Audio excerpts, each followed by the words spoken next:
It's kind of a place that it's a centrally located place where a lot of educators get together, a lot of players, a lot of students also, and I think it's sort of an area that we can reach each other.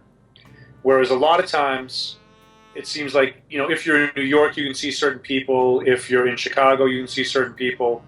If you're in LA, you can see certain people, San Francisco, etc. But for Jan, it's sort of like everybody comes together at the same time in the same place for a few days. So it's not like just boom, you're there for a day at a festival, you see each other, you kind of reacquaint. There's hangs that are going on also, and you get to hang with the students get to hang with the professionals get to hang with the professionals, the students get to hang with the students, and so it's like a big jazz love fest, and I think that's great. I really enjoy being around creative people and people that have ideas that are different than mine, and because I learn from them also. I'm as much a student as I am an educator and as a player. Well, I think even beyond jazz education, music education is hugely important. It's what defines a culture. And I think that when you're looking at the spectrum of jazz, and it's a broad word, it covers a lot of information, from, I would say even, Scott Joplin at the early onset of it, Louis Armstrong, all the way to, what's going on today with a lot of the contemporary music. But the spread of it also, as far as people like Ornette and Sun Ra, the fringe edges of it, people like Albert Ayler, Cecil Taylor. So it covers a very broad spectrum of music, but it's art. There's mystery in art, and there's involvement with art.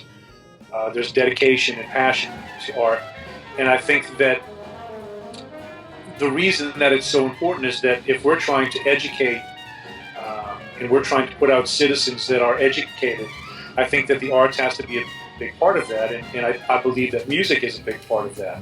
And educating people in different styles of music is hugely important. I think that developing improvisers is hugely important also.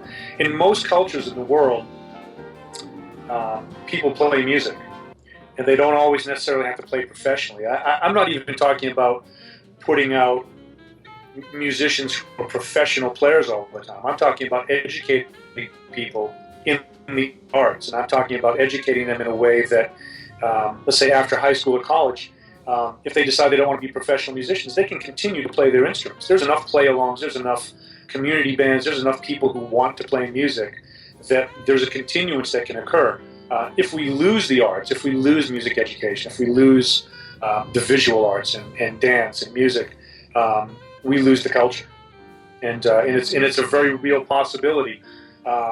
People will always play music, but by providing music education in schools, it helps to level that playing field. It gives an opportunity to people that would not be able to afford it, would maybe not be given that opportunity in the areas of the country that they live in. I started playing in a very, very small remote town in Maine that had a population of about 2,000 to 4,000 people. If it wasn't for the music education program there and a great director, we wouldn't be having this conversation.